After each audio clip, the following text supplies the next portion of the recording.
Well, and we're live. And we're live with Spaghetti and Baseballs, brought to you by the Italian American Baseball Foundation. I am your co-host, Natalie Sotolari, alongside Chris Colabello. Let's take it away. Hey! Hey! What's up, Natalie? Not much. How are you? I'm good. How are you? Good. How was your weekend? Fun. Fun. It was okay. I feel like it's called Labor Day weekend. And you labored. I think they should call it no Labor Day weekend because people are supposed to take the weekend to rest, and all I did was work. I believe that. I just did labor, so I guess it was a true Labor Day weekend. I guess, yeah. I did quite the opposite of that. I was down by the shore with some friends and definitely did not partake in any laboring. So it was really nice. That's good. Really nice. I think that's what it's meant to be. I just misinterpreted the word. I know. I have to teach you these things, huh? Seriously. Yeah. Well, there's no such thing in Italy. That's why there's no. But every day in Italy might as well be Labor Day, according to the way my friends live their lives. So exactly. So tonight, I'm really excited about tonight. To be honest with you, I love our guest. I know him through working for the network. So want to bring him on. Listen, this. No offense to anybody else we've had on the show, but this is a different kind of interview because usually I'm on the other side of this conversation with him. So it's going to be super cool for me. I was thinking about it. The interviewer becomes the interviewee. So, I guess we can introduce him, right? I guess. Yeah, let's do it. Hey, because you know how I found like dubious stats on all these guys, like whatever random stats. There's only one stat I found, and somebody sold them down the river. I can't wait to tell it, but I'll just do it at the end. Oh, really? I'm excited because I'm the one that usually gets the random fun facts. So let's see what you're bringing to the table. So he's from Marquette, Michigan. Went to Garber High School in Essexville, Michigan, and then somehow found his way to Harvard University. Harvard, as they say where I live. Majored in environmental science and public policy, I believe. He played some JV baseball and covered men's hockey at Harvard University. Ended up working for the Detroit Free Press and covered the Detroit Tigers from 2006 to 2009. He was a beat writer also with the Seattle Mariners at the Seattle Post Intelligencer, which I didn't know was a publication, but I do now. That was in 2005. He also wrote for the Boston Globe and Houston Chronicle. He is a member of the Hampton Public Schools Hall of Fame, which I found that out. Now he is most well known for his roles with MLB Network. He writes for MLB.com as well and Fox Sports. And this is where they sold him down the river. I found this on Fox Sports. They said he led the Garber Dukes to a 2-16 record over 2 seasons as the varsity quarterback. Welcome our good friend, John Palmarosi. John, is that true? Were you 2-16?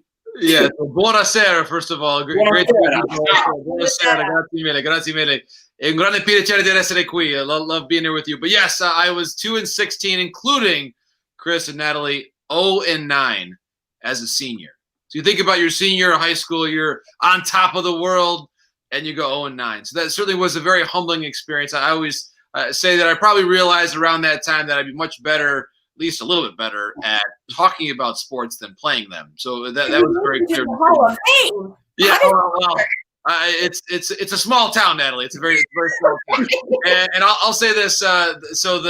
It's true. What I studied in college there, environmental science and public policy. Actually, Brent Suter, nominee for the Clemente Award this year, very same concentration at Harvard. So Brent has done some great things with that, really raising awareness and helping our climate out all around the world. So Brent, very, very well aware of just what he's doing to make a greater impact on the world than certainly I do in my little corner here of talking about baseball.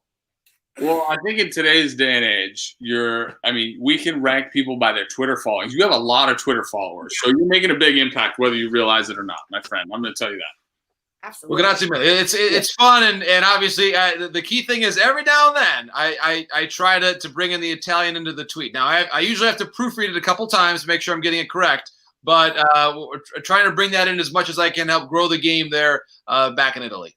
Well, obviously, it's incredible.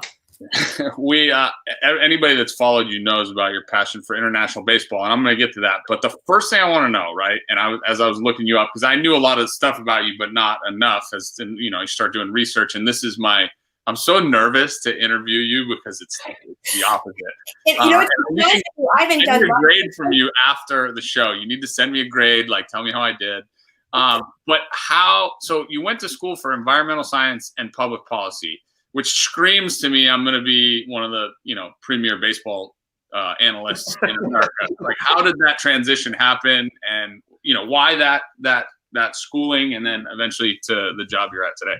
Buona domanda, Chris. Very, very good question here. So what I would say is, first and foremost, I got totally lucky to get in, first and foremost. And again, my hometown is literally about 1 square mile in Michigan. So it's a very small place. A great place to grow up, but a very small place. And so there was one student, Andrew Spector, 2 years ahead of me in high school, who got into Harvard. And then he said to me at Science Olympiad practice one day, yes, I love Science Olympiad. He said, so John, are you going to follow me there? And the idea hadn't really ever occurred to me that I could actually apply there, much less get in. But I said, okay, yeah, that sounds good. I'll apply. And so I applied and I got in. And really the journey of just getting there and leaving the small town of Michigan to go there was a pretty remarkable journey in of itself. It's a 10-hour drive, and are we going to fit in? What's it going to be like there? It's intimidating, right? And so I think once I got there and got settled in, I had some great roommates, great friends, just an incredible experience that I'm still grateful for to this day. But I think once I got there and I had to get a work-study job to help pay for my tuition there, and I could get a job in this sports information department at the athletic department. So it was my job to keep the shot chart at the Harvard hockey games and help answer letters and send out schedules to people that requested them, the basic clerk type work. And I loved it. I had a great time doing it. And really sports became, I think, the way, Chris and Natalie, just to help me connect with this very new and maybe intimidating place where sports were what I knew. I played 3 sports a year in high school because, again, it was a small town where someone who is built like me and can run like me could actually play 3 sports. So that was my background. And my father, my mom, they just raised us to love sports. It was a very sports-loving household with my brother, Michael, and sister, Sarah. So we just played a lot of sports growing up. And so that became a natural segue to make sense of this new place in New England for me. And eventually I decided that, you know what, I'm just going to keep writing about sports and reporting about sports until someone tells me it's time to grow up and get a real job. Now, it hasn't happened yet. Let's hope it keeps going for a while. It'll never happen. But so far it's been a dream. And I often, even today, I was down in Detroit for our YouTube broadcast of the Tigers and Brewers, and just walking into that stadium and being in the town where I went to my very first game between the very same 2 teams in September of 1987, so all those years ago. Alan Trammell played in that game. So there are reminders that I always get whenever I go to a new ballpark now about what these cities have all meant to me in my life and the journey. And every time I'm in a ballpark, I feel grateful. Every interview like this, I feel grateful. It's a huge part of my family's life and my life, and any day that I'm still around it is a blessing to me. That's amazing. We could wrap it up right there if you want. I think that was really good. No, but so to that point, right? Like, could you have ever imagined? And I say this with full honesty and obviously from a player perspective, and I think more a friend now too. You're big time, man. Like, you're big time. Like, there's no ifs and buts about it. You're top 5 baseball guys. Look at that. That's probably the World Series or the at least.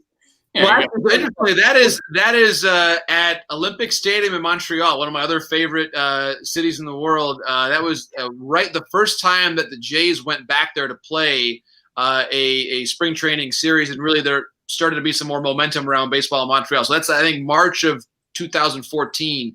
Wow. Love it. I think that was the Blue Jays and the Mets playing there, and a lot of talk about could Montreal be a baseball town again. And by the way, some great Italian restaurants there in Montreal. The Italian community there is very, very strong. So highly recommend it. It's a really beautiful experience there. But for me, I appreciate you saying it, Chris. I mean, I think Ken Rosenthal's big time. He's my mentor. I've learned everything I know from Ken and certainly Tom Verducci as well. I mean, I've worked with some just incredible people over the years that have taught me a lot. And so it certainly is a challenge every day. The international component of it keeps me I think, really engaged and excited every day to learn. And probably in a certain way, it's been one of the toughest things about this year from what we do is that we all of us, you could tell just by how we talk with each other, we love the personal connection of the game and the organic conversations around it. And so for me, I miss walking into a clubhouse just as I did with Chris 7 years ago in spring training in Fort Myers, and just striking up a conversation and where you're from, what's your story, what are you interested in? Like those conversations to me are the magic of the job. And it's the organic together on our passion. Right, exactly. And it's the spontaneous conversations that I think are what make covering baseball so much fun. It's for a long time, it's been a really key part of the game that we have great access and that we can talk with the players and understand their stories. So that way, when a big story comes up, we can really surround it with the right context. So for me, that's what I miss the most. And honestly, we talk about language a lot, certainly on this show, but Spanish for me, and I know for Chris as well, has been a huge part of the way we've experienced the game. And my best teachers, and Chris knows this from playing, are the other players, are the players that will share their culture and story with you. And certainly we celebrate Roberto Clemente today, and that's such a huge part of his life and his legacy. And I think about the beautiful video of last week, I'm sure you saw it, of Eric Kratz talking about what it meant to him to learn Spanish and connect with the players. Like those are the best conversations. That's how we connect in the sport, and why baseball has really embodied so much of what's great about our country and our world, just the way that connections happen. So I think for me, I've been fortunate to cover a lot of special events, and it's really, I feel very blessed to do that. But I also just try to look at every day as a new opportunity to connect and meet and tell stories. And I think when you do it that way, it's a way to maybe not be quite as awed by your circumstances, and you're just, as opposed to, oh my gosh, there's a bunch of people watching this, or I'm at the ballpark and a ton of people are here. It's more of the wow, I'm here and I get to have a conversation with Garrett Cole after an amazing performance in live. And I think the more that you can kind of boil it down to its essence, then it's like that pitch to pitch focus that we hear about so much, that Chris would talk about as a player. It's maybe not the greatest sexiest quote, if you will, for the air, but it's so true that if you really boil it down to the essence of making each conversation valuable and each pitch to a player valuable, then you sort of, just to use the analogy, you sort of just stack them on top of each other, and all of a sudden you look around and you're like, oh my gosh, I'm covering a playoff series, or Chris is playing in a playoff series, and you realize how many repetitions led up to that. And there are those times where you kind of look around and you're like, oh my gosh, like how did I wind up here? And I think, again, that just circles back to the importance of being grateful and trusting the preparation, and then just hopefully you can put the anxiety aside, which isn't always easy to do, but you hope you find ways to do that and just sort of enjoy the moment and what you're doing. I don't think you're going to hit the nail on the head any better, because and it's, to your point exactly, when as a player, you just kind of try to go about it. And that was when I really started to feel like I belonged in the major leagues as a player, was when I finally decided that, hey, this is just one pitch, or this is just one at bat. And it's just like every other moment I've ever had in my life. And, obviously, again, being grateful and being respectful to the game and to the process of getting there is super important. So it's really cool to hear from your perspective that it's kind of the same thing. And I think you're way more popular than I am. I mean, I have a few more. He really is. You're still way more popular. I get nervous when I talk to you, as opposed to, like, I don't get nervous when I talk to other players, if that makes any sense. I don't know. Well, I appreciate it, Chris, but likewise, man. I mean, you've talked a lot about the game and your journey, and I respect so much just to play a sport in baseball in the time that you were growing up in Italy, and in a situation where you're not really able to access you think about all the travel, the U10, U12, all the different teams you see now here across the U.S. And you don't have that, obviously, in a lot of cases where you have to travel long distances to play your games and to find the higher levels of competition. So I think when you consider what you've done with your career, it's amazing, and it's a truly self-made story of how you made yourself into a major league player. I think you should be immensely proud of that. It's an incredibly difficult journey to do that. So, and I know just from your experience too, just having to adapt to growing up in both the U.S. and Italy, it's just I'm sure that skill and that ability to assess new surroundings at a young age. You think about just picking up, moving a school district for a child, how challenging that can be. Well, you did it to a different country, different language, and what that's like. So I have huge respect for your journey, Chris, and it's as always, my friend, just as it was 7 years ago in Fort Myers. It's great to be talking with you. Pleasure's mine, believe me. I can't speak from a player perspective, but what I've done to get where I am, I'm grateful for the challenges I've, embraced and all the networking and all that stuff. I'm so appreciative, and I get surrounded by people like you is absolutely humbling and absolutely rewarding. So I totally get it. Totally get what you guys are saying. I get excited that your number's in my phone and I can text you. Hey, anytime. Anytime, Chris. Well, and I think that just as you mentioned that, Natalie and Chris, I mean, one thought came to my mind that it's important to be grateful for things that we do, but we also have to remember all the people that helped us get to those points. And I think that all of us in our own lives can reflect and think about people that believed in us. I mean, I have this vivid recollection, and speaking about this is about the one time I'll mention my quote unquote playing career. It was when I was a sophomore actually in high school. And it was hard for me to play quarterback being as tall as I was. I didn't really believe in myself at that point, certainly. And I remember distinctly, we played one game early in the season in North Branch, Michigan. And the idea was I was going to play the first quarter and the other quarterback would play the second quarter. And I played terribly. I was like, gosh, my confidence was so low. And we get to the bus at halftime and Coach Scott Peterson says, all right, John, you're the quarterback in the second half. I'm like, dude, is this guy watching the same game? Terrible. Like, I don't belong on this field. And then, but like when enough people sort of keep saying, like, you can do this, John. Like we believe in you. Right. Whatever the situation is, no matter how old or young you are, whether it's a boss when you're an adult with a mortgage to pay, or when you're 15 years old, eventually, if someone keeps believing in you and sees something in you, man, that is an incredible gift. And I think that as we've all reflected now the last 6 months of what American life has looked like, just that act of telling someone that you believe in them or that they can do it. It sounds so basic and so simple, but it means so much value. Yeah, and I mean, that was one small conversation, one decision by one coach of one JV game that no one else remembers back in 1997. But I'm still talking about it all these years later because it was a matter of a grown-up putting his faith in me. And I think that whether it's from one adult to another or adult to a kid, there's a lot of mentorship that can happen. And I hope that these last 6 months have led to a lot of reflection along those lines. Well, and I think to all the points that you just spoke to, the craziest thing is the defining moments. You don't really recognize them as they're happening, right? You never have a tendency to point to them in that moment and go, oh man, this is going to be the moment where I turn everything around. But then looking back on it after, and you realize how impactful it was and how much of a difference it made in I guess the road that we could end up going down, or the potential path that we end up going down. And I think back to so many of those same examples and how blessed I was to have the people in my life, starting with my mom and dad, obviously, who supported me and trying to take me back from one country to another as I was growing up. And then obviously all the coaches along the way too, that I'm actually supposed to play. Oh, look at my mom. Ciao, Mom.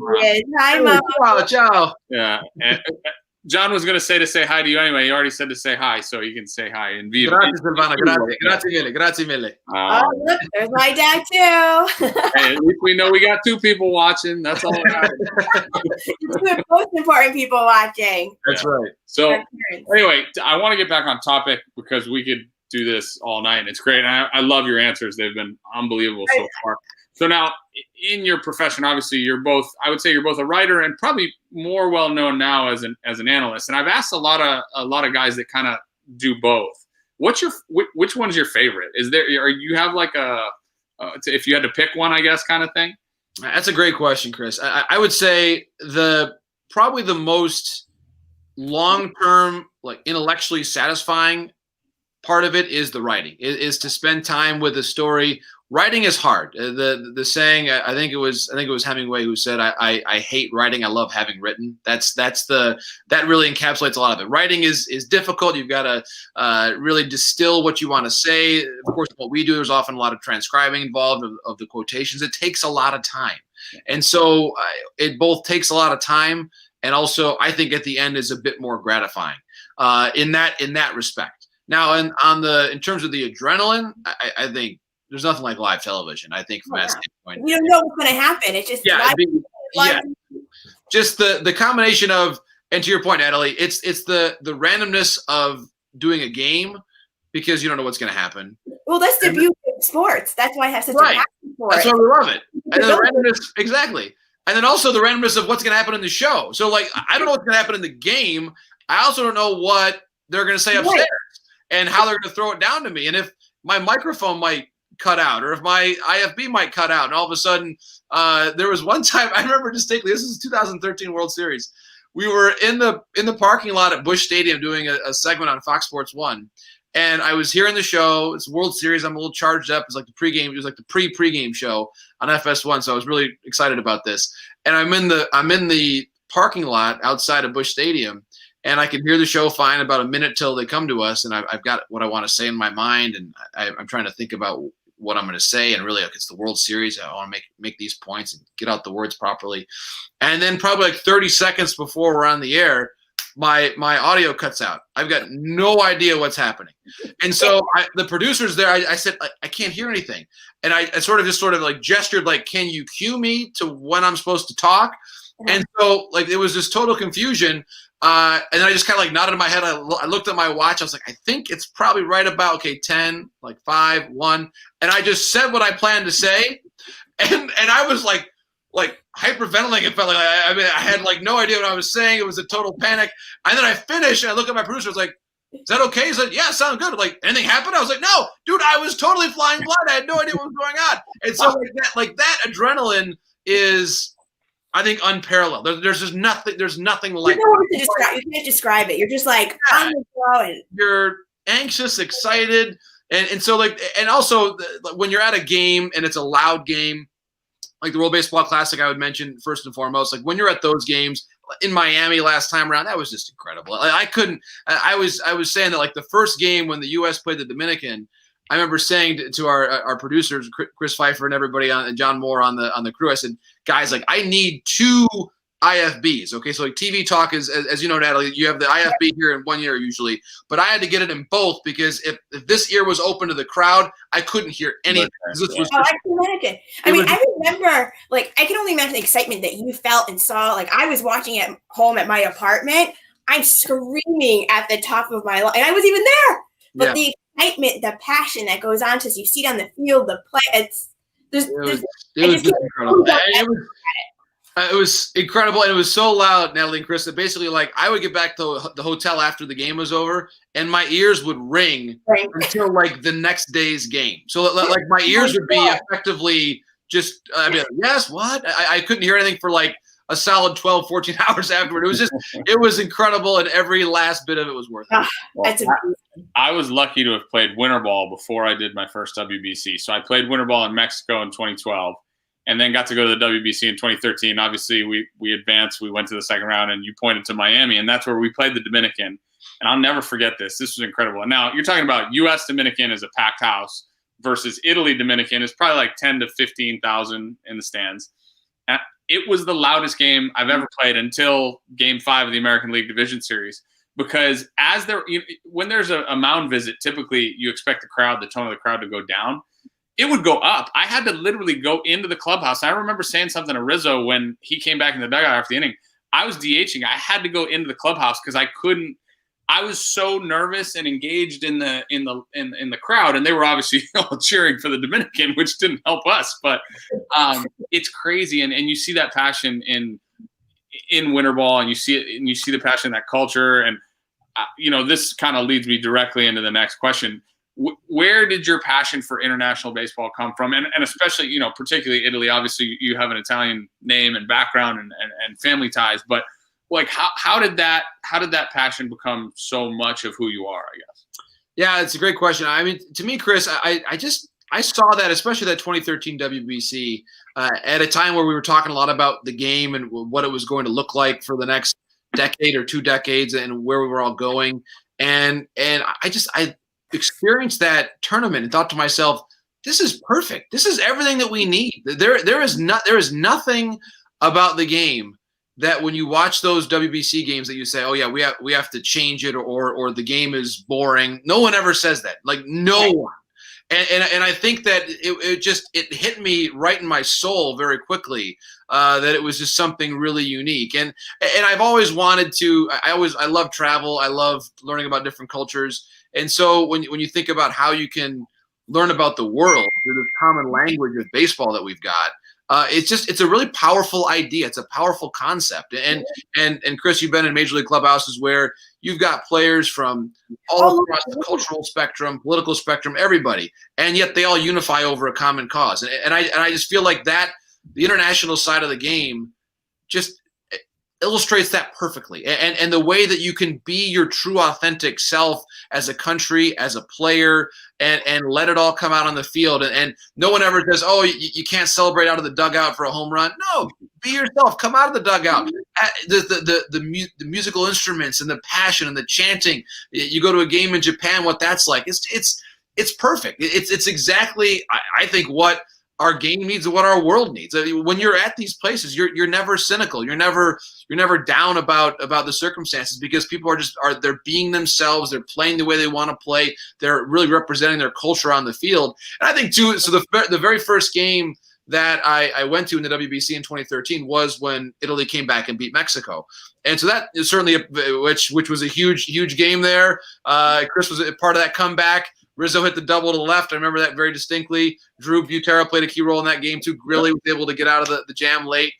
So that was a very memorable game for me. I was there actually. My wife and my then almost newborn daughter were there. And my wife has Mexican heritage. So basically you had Italy and Mexico, and a lot of talk in our family about, okay, dad's team against mom's team. It was a very fun, meaningful experience for that to be my daughter's first game. And Italy comes back and wins. And it was just a really remarkable day all the way around. I remember Marco Mazzieri, his post-game press conference, and how he was being asked questions about if this was an upset. And Chris knows Marco so well that Marco wasn't hearing any of that. He said, we've got a good team. We've got good players. And that was a really, really cool moment, I think, just as an Italian-American, to be proud of the way the team played and the way you guys represented Italy so well during the course of that tournament. So it was a lot of fun. And that weekend just pulled everything into very vivid relief for me. And it just went right to my heart, and it's been there ever since. Well, tell your wife that I'm sorry, but we're 2-0 over the last two WBCs. I know. I'm sorry. I had a lot to do with I apologize. I really like you as a human, so I obviously inherently like her because of it. And I didn't mean to hurt her feelings in case she's bothered by that. So all right. So now obviously now you've added the component of you speak Italian. The first time I think languages, right? Yeah. I probably Italian has been something that we've really kind of worked on in our family more in the last decade. We've really made a revived effort. We've talked about the Italian language in general and how Italian Americans who are in my case third generation, the language has been lost, unfortunately, I think, for a lot of Italian families. So I've made the effort to really try to learn it on my own. My dad has, my brother has, my sister, of course, studied in Ferrara and has spent a lot of time in Italy as well. So we've tried to, I think, really kind of have this as a big part of our family's story now. My mom, of course, is Italian American as well. So we've got it all. Really, our entire family, I think, is very surrounded by our Italian culture. And I think it was really in the last 10 years that we've really made this rededicated effort to learning the language. I think you see on my shelf, I've got Italian now and Italian verb drills there on the shelf. So have to keep getting better. My daughter, actually, one of the really I think cool parts of the last few months as a family was I enrolled my 5-year-old Elena in an Italian class. So she over Zoom. So she's had an Italian teacher and worked on the basics, and she hears me speaking around the house a little bit too. So it's really, I think, an intentional thing for our family to make it a larger part of our daily conversations and who we are. And certainly, I probably speak a bit more Spanish. My Spanish is probably better because I practice it more through a baseball context. But Italian's pretty close. And when I took a trip to Europe in 2019, and I was both in Spain and Italy, like when I got to Italy, as much as I probably speak more Spanish, like I felt like I was at home. Like the language just felt very natural to me when I was home. As you both know, like when you're there, it really flows so to your heart. So it was just a really, really beautiful experience. And any chance I get, it's been the thing I'm probably all of us are thinking about right now. When's the next time I can get to Italy? And I think that's all the emotions that a lot of Italian Americans are feeling right now. Well, my mom's already mad that they didn't let her go this summer. She could have gone, but she would have had to quarantine because she got the passport. So this is her first summer not going to Italy in the last, I don't know, 10, 15, 20, maybe one time in the last 20 years she hadn't gone. So this is crazy for us. And I'd been back the last 2 summers too, doing baseball stuff. So I've reconnected with so many of my old friends, and it's awesome. Like, you hit the nail on the head. So, okay, favorite place in Italy. Next question. Right into it. Okay, favorite place in Italy. Okay, so there's I would say for me, it has to be the town where my mother's family came from. So the little town, the piccolo paese Bernate Ticino. So you have to go right to it's a very small place. It's near Cugiono, near Magenta, sort of like if you drew a line halfway Milano to Torino, it's basically halfway along that line. And so a very small place, like maybe 1,000 people. But I have to credit my friend Egidio Zeranelli, who is the town genealogist. So during the process of learning more about our history, Egidio basically outlines this entire trip for me, like what I was going to do. So basically I was to back up a little bit, I was visiting my brother in Spain. He lived in Spain for 3 years. I also went to the great Italian baseball symposium in Riccione. So I said to my wife, it just happened to be the month of the polar vortex in January of 2019. I said, listen, I've got to go to this Italian baseball symposium. It's important for me to go there to help represent Italian and Italian Americans. And I have to visit my brother too. So it would also be disrespectful if I didn't also visit the town where my mother's family came from. So she's just saying, like, John, just okay. So I go there, and Egidio, when I arrived, he has set up this entire itinerary for like days. I meet the mayor. I have it's like he treated me like this dignitary. And so I even though it's not going to be on any tourist spot, but it means a great deal to me and to my family. So, but to have been there, I would say my favorite place there, Bernate Ticino in Lombardia, beautiful place, piccolo paese. Egidio, mio amico, grazie mille. Bravo, bravissimo. Detto bene. And we'll apologize ahead of time. We're the only trilinguals on the conversation. It's the first time that I'm not the only one. So it pains me all the time. Hey, so I had a teammate when I played in the Can-Am League. This is one of the funniest teammates I've ever had. A kid by the name of Alex Pena. He was on the 40-man roster for the Pirates before he ended up in independent ball. And you want to talk about a guy who could make a clubhouse just roar, right? So he had the very Latin accent to his English. He called me Colabello. He said, how you say young man in Italian? I said ragazzo, and then he would say to me, he go, Colabello, you my ragazzo.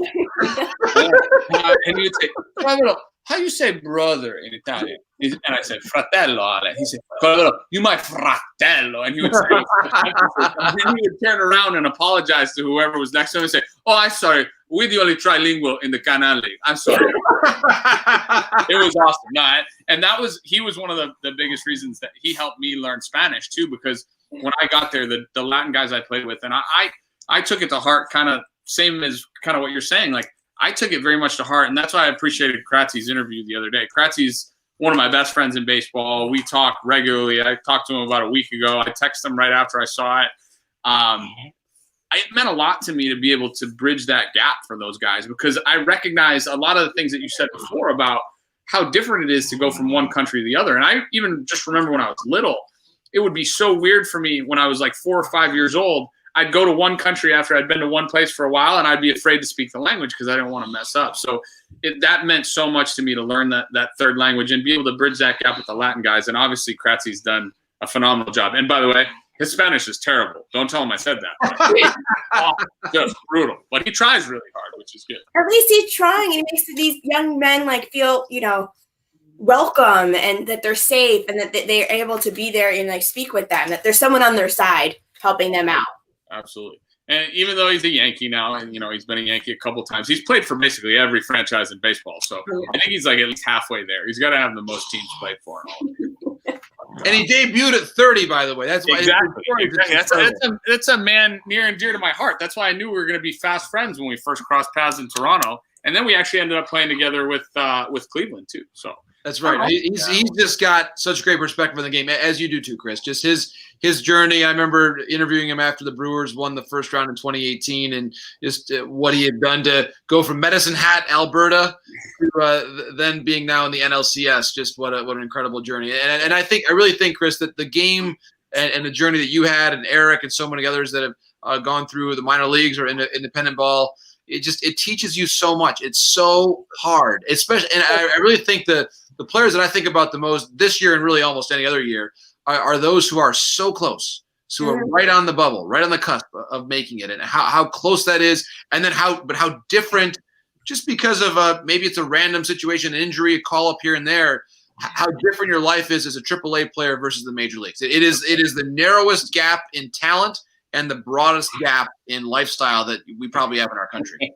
You said it, and I think that's it's so weird too, because there's so many guys in AAA that can play at the big league level, so many guys in AA that can play at the big league level. And it's so hard to define the skill set. What would you be capable of versus not capable of? And I was fortunate that my journey was almost a benefit at that point, as opposed to being a 6-year free agent or a 7-year guy in the minors.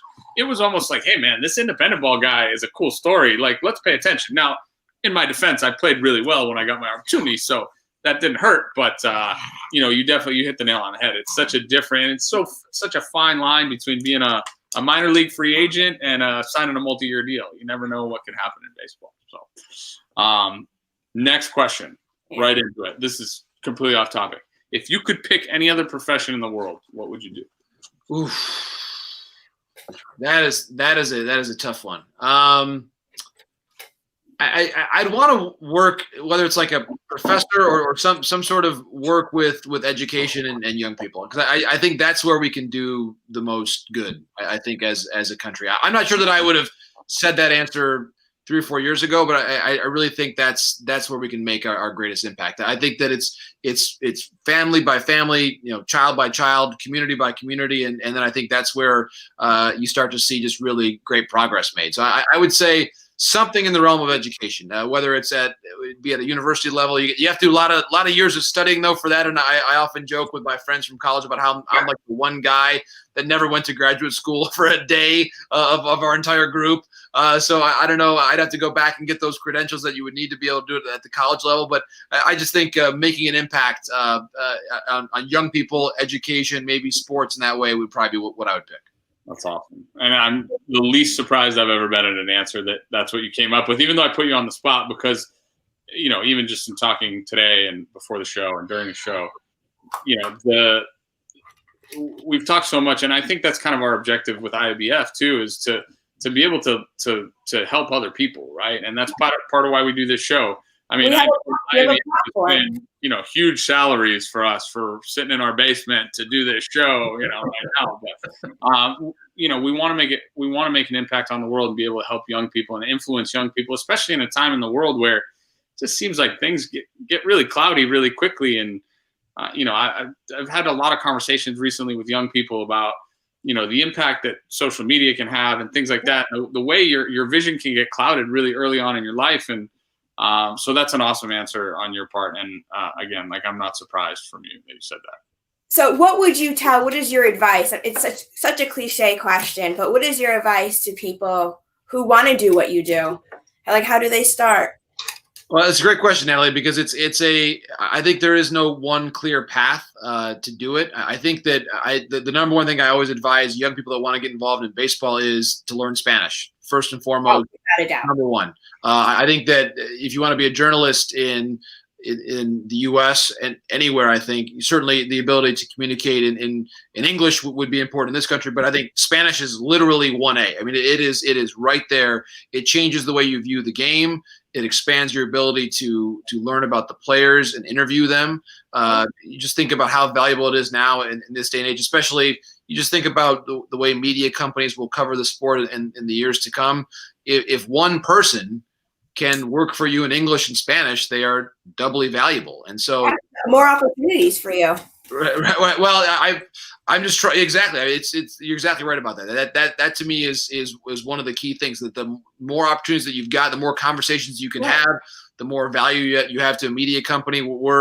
So many media companies are now multilingual, multinational. It's just the way the world is now, that I think that the ability to say, hey, if you send me to this one series, I could do interviews for you in multiple languages and cover the game. That's really appealing. That gets you the seat on the bus, so to speak. If you can do that, it's like being a super utility player in baseball. Like there's always a spot on the roster for that person. Right. Exactly. So that's what I would say first and foremost, and then just I think that the barriers to entry now are so low in terms of, if you want to be a baseball commentator, you can do it. You have social media. You have the ability to write and start a blog. Yeah. The barriers to entry, while certainly the competition is significant, the ability for you to get involved in the industry, if you want to write about baseball, write about baseball. If you want to commentate on baseball, do it. Find a place where your commentary and your analysis, your news breaking will have a platform. And we've seen high school students and college students break major stories of signings in the last 5-10 years, because if they hear it from a reliable source, they don't need a doctorate to be able to put that on Twitter. And eventually there's a great fluidity of the market for talent in this profession. And if you've got talent, just much like in baseball with Chris, you'll be found.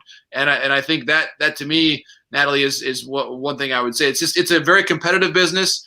It can be, I think, intimidating at times. But one thing, I had a friend of mine who's involved actually in acting, who said this to me once. I think it was a great way of saying it. He was playing a well-known part in a play, and he basically said that when I walked out on that stage, I had to think to myself that I was the first person who ever played this character in this play ever. That anybody that came before had not played the part. This is the first time this play has ever been put on for any audience ever, is now. And I'm going to own this character. I am this character. And I'm going to, right now, in this particular time, deliver the definitive portrayal of this character in this play. And I think that it's obviously not always that easy for us. And there's a lot of competition, a lot of different people around. But I think that if you are really yourself, and if you're going to say, you know what, it takes a certain self-assuredness probably to do this job. And I think, but if you take the stage, so to speak, with that mentality, it's like baseball. It's, if you don't believe, and Chris could probably speak to this, if you don't believe that you're the best player on your team to bat in this situation, you're probably not going to be very successful, right? No. Oh, you have to believe in yourself. You have to trust yourself to do that. Yeah. And you will play. You're spectacular, by the way. I'm just trying to, Chris, to distill what I've learned from a lot of different people that have taught me a lot over the years. That's all. And by the way, if I ask my kids to pick up the laundry on the ground, they don't always listen to me either. So well, I can promise you that. I think my favorite thing about this conversation, listening to you answer these questions, is there's just a deep-rooted desire to get better all the time. And I think that human beings can take so much from that. It's our yearning and passion to be kind to one another and to get better every day, because the recognition and realization that we're imperfect, and there's no human being on the planet that is perfect. And I think people want to keep pointing to perfect or claiming to be perfect or whatever it is. And the people that I find I have the most respect for in my life are the ones that tell me, and the ones that are closest to perfect, John and Natalie, are the ones that say, hey, I'm imperfect and I know it, and I'm just trying to get better. Like, that's my definition of what perfect as a human being is. So honestly, like, just such a pleasure to have you on the show, and I can't say enough good things. But I know I haven't said much because I just enjoyed just listening to John work and speak. It's just, you're so captivating, and it's just amazing, and just everything that you say is just beautiful. And I hope a lot of people watch this and listen to this. And well, the Poland national baseball team watched it. I know that. I know Poland loves you. They're watching you very good. It's well, there you go. Hey. Dziękuję bardzo, pan. There you go. So my dad is half Polish. My dad's half Polish too, so I've got Poland as a special place in my heart as well. Well, and we've got, I think, in Italy, Poland, soccer match coming up, I believe, in October. So I think I still have to go for the Azzurri, but Poland's also a very special country to my family as well. Oh, you're just multifaceted, multinational. Crazy. I mean, your resume just keeps getting better in my book. So kudos to you for that. Are we ready for rapid fire? We finished the show. I don't know if you've watched this yet, but I mean, we are the #1 rated Italian American web podcast with the talking logo, broadcast randomly throughout months. So speaking of the talking logo, let me just interrupt by saying Italy's playing Poland on Sunday, October 11th. Yeah. There you go. That's the UEFA Nations League, I believe. Yeah, that's right. Talking logo coming with it. Talking logo that pulses. Well done. The logo's out. But I do have to say, before we get into rapid fire, and I did reach out to your sister, Sarah. I love Sarah, and I was looking for gossip. I got nothing. She absolutely adores you. I got some pictures from her. It was so funny. I was like, you need to give me something. So over the weekend, she sent over a few pictures. Oh, this is gonna be trouble. Okay, here we go. This is your pillow fight. Your pillow fight. Yeah, this was at a hotel in Washington, D.C. That's Sarah there when she was probably 4 or 5, maybe. There's Michael, is my brother there in the pink shirt, and then I've got my Michigan. I'm all in Michigan right there. That was a very like 1994, 95 haircut I was rocking there. Little long in front, but yeah, I wish I had that hair back, Natalie. That's my dream. But I just want to say thank you to Sarah. And here you are. So there you go. That was my 8-year-old. Her birthday gift was Big Bear, and so I was catching up with Big Bear there on the beach up on beautiful Lake Huron. I've got my Lawrence Tech shirt. That's my grandfather. Came back from serving our country in the Navy during World War II. Went to Lawrence Tech on the GI Bill, so I always want to keep that Lawrence Tech shirt near and dear to my heart. And I've got my you may recognize that hat, Chris, from your time playing in Mexico. Los Charros de Jalisco. That was where we had the Charros de Jalisco. There you go, Los Charros de Jalisco in Guadalajara. We had the tournament there in the fall, and so I that was one of my handful of souvenirs from Mexico that I took back after the Premier 12.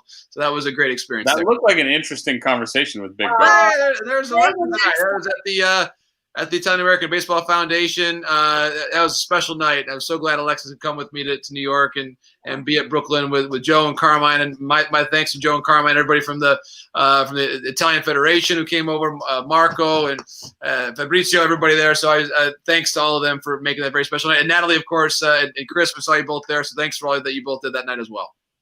I was just there to clap and eat some salami. Carmine still hasn't given me any pizza yet. I haven't gotten any pizza out of him on any of these dinners. And they moved the dinner last year. And I said, Carmine, I come to eat your food, man.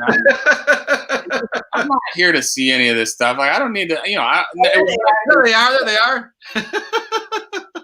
Maybe if you came down from Massachusetts and hung out for a bit, you get your pizza. Listen, the IBF's getting too big. We need bigger venues, and Carmine, I know he's listening. So listen, I'll come to New York in a couple weeks or whatever. Just have a pizza ready for me one time. All right, that's all I'm asking for. I love you guys. That's it. The event is getting bigger and bigger. I tell you what, Joe Girardi, a great honoree last year and doing a great job there with the Phillies. I knew slow start for Philly. But once Joe got that bullpen in order, I knew they were going to play a lot better. So I think they're on their way to the playoffs. They're coming on. Okay, so do you have a World Series prediction right now? Give me an American and National League team if you had to. Okay. I'm not going to hold you to it. I'm just going to I'm going to send it to MLB Network after. All right. So it's hard to not pick the Dodgers, right? I mean, I think the Padres have closed the gap. The Dodgers are still a really good team. You look at their bullpen now, the way Floro has pitched this year, Jansen, Trinan. I mean, they're such a great team. Top to bottom, Mookie's had a huge impact. Yeah, who's that guy hit leadoff for him? New guy that he's got, right? Yeah, exactly. He's pretty good.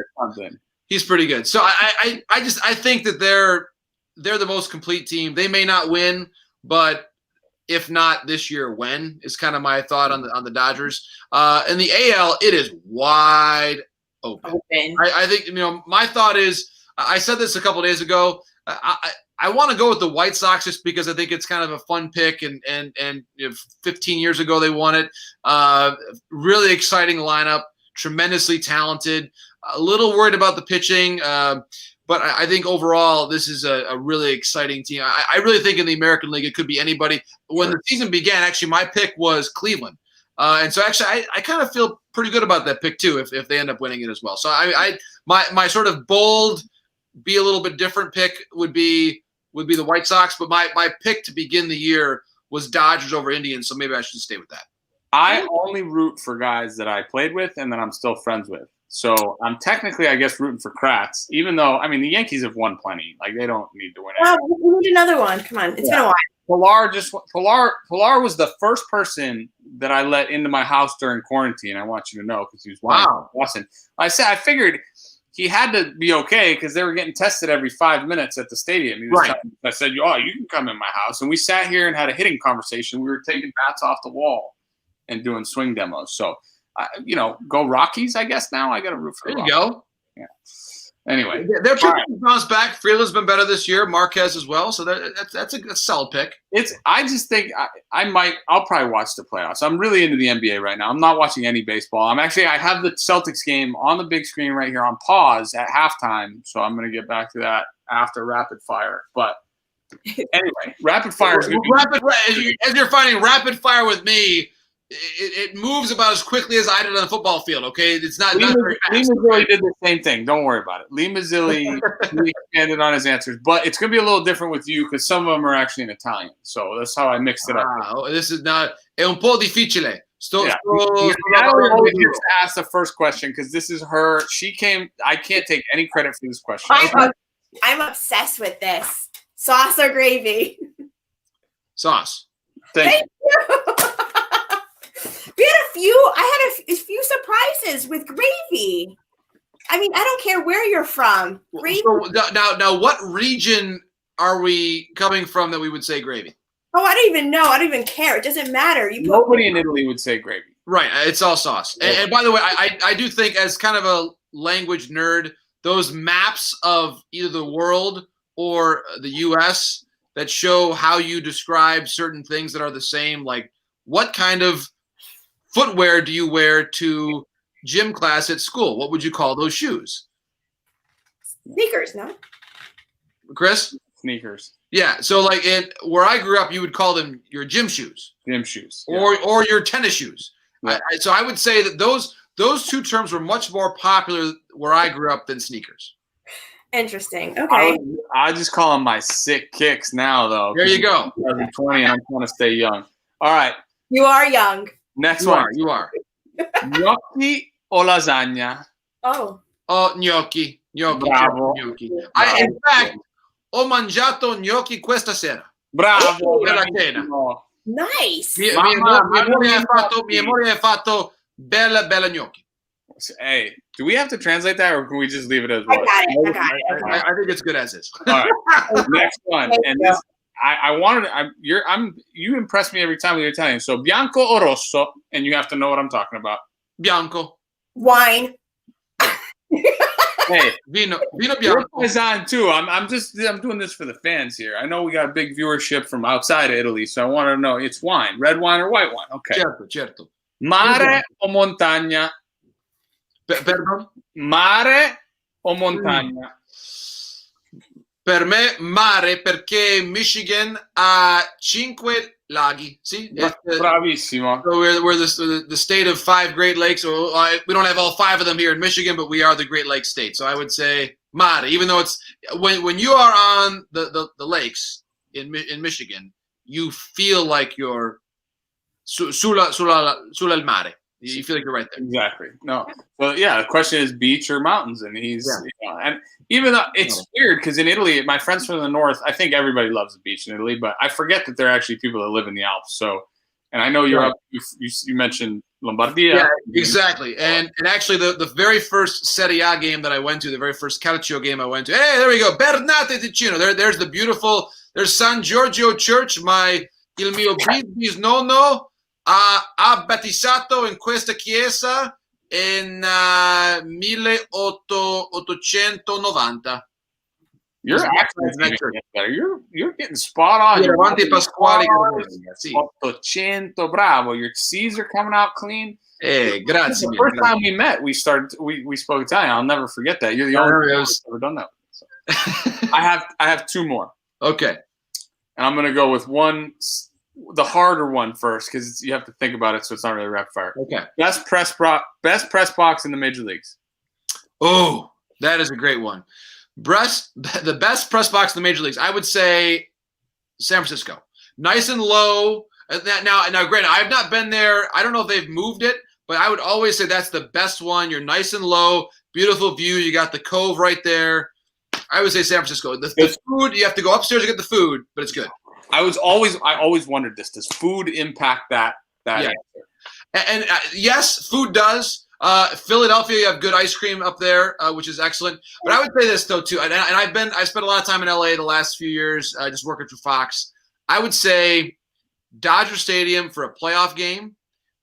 When you're this to me is like this is when I think about my favorite moments probably covering baseball ever.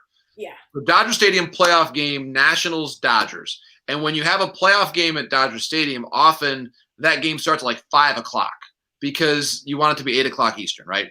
So you have a 5 o'clock game in LA, and right at dusk in October in LA, the sunset starts to reflect out the San Gabriels, and you can just see the light reflecting back towards you at Dodger Stadium. You're looking from like the third base camera well. I get goosebumps just talking about it. And you're looking out in that direction.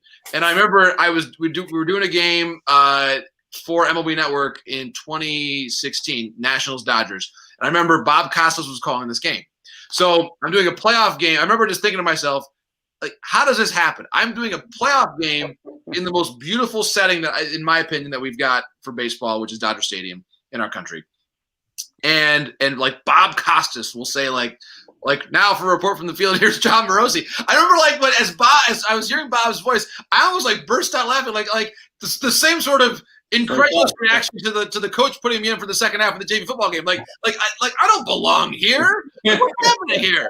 And so like I heard Bob's voice like unmistakably throwing it to me, and I was thinking to myself like this is unbelievable. And so I just like that. I would say, Chris and Natalie, that view, like when I just think about like what baseball has meant to me and what like my favorite moment is, it probably is right then. Like I'm like Bob is tossing to me, and I'm in this setting. It's beautiful.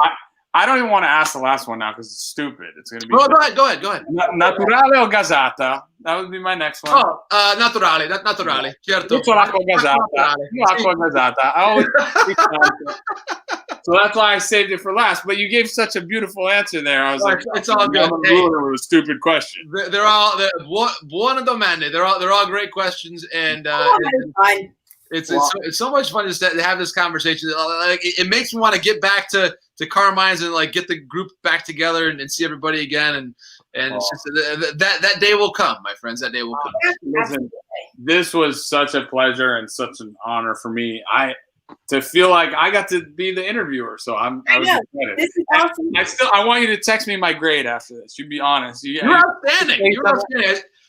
Phenomenal. I tell you what, I did an interview actually similar to this with that I also enjoyed with Adam Jones, one of my all-time favorites as well. So like you and Adam are both on the All Morosi team. Yes. And so to be able to do this interview with you is awesome. And so Adam actually, it was he and his brother-in-law in Japan. Of course, he's playing for the Oryx Buffaloes this year. Yep. So it was late at night. I think maybe like right around now or a little bit later, we were doing this with Adam. And so it was like morning in Japan. And so Adam had me on, and we had just a great conversation, and it made me smile, made me want to see him, just like this one made me want to see both of you. So this is awesome. A lot of fun. Grande piacere. It was so much fun. Piacere tutto nostro. Yeah. This was great. I enjoyed listening. I kind of just sat back and watched you guys, so this was good. Hey, you were wonderful, young lady. Don't deny yourself. Outstanding, Natalie. Bravo. Well, this was honestly a pleasure, and I look forward to seeing you again in real human life and not through a computer screen. And I just thought of this. You're going to be the first journalist / reporter / analyst. I'm asking for a signed baseball because I have a couple of empty spots. And wow. Don't tell Rosenthal I said that, though. All right. But I kind of want one from him, too. So he'll be second behind you, and then Rosie got to be the first. I got to make this happen. All right, I have to trade my signature, make sure it's nice and pristine. I'm going to work on that. I need a sweet spot signature. Yeah, I'll do it. I have like 6 spots in the middle. I told Pilar it would have been nice and easy. I was like, Pilar, get like JD to sign one. He was down the street, right? And I'm like, and then he gets traded. And now I'm like, I don't want you to mail me a ball. Like, that's stupid. I'll do it. No question about it. Well, thank you so much. Well, this was awesome. Like I said, I look forward to seeing you again. I hope everybody enjoyed our show. This was it was a good one. My favorite one. So, no, like I said, no offense to anybody else, but if you say no offense before you say the next thing, you're allowed to say whatever you want. You know that, right? Like when you say no offense or with all due respect, like you can just you can curse the person and it's fine, right? Yeah, it's all good. All good. John, thank you so much, everybody. Piacere. Ci vediamo Until next time. Arrivederci. Ci vediamo. Ciao. Ciao.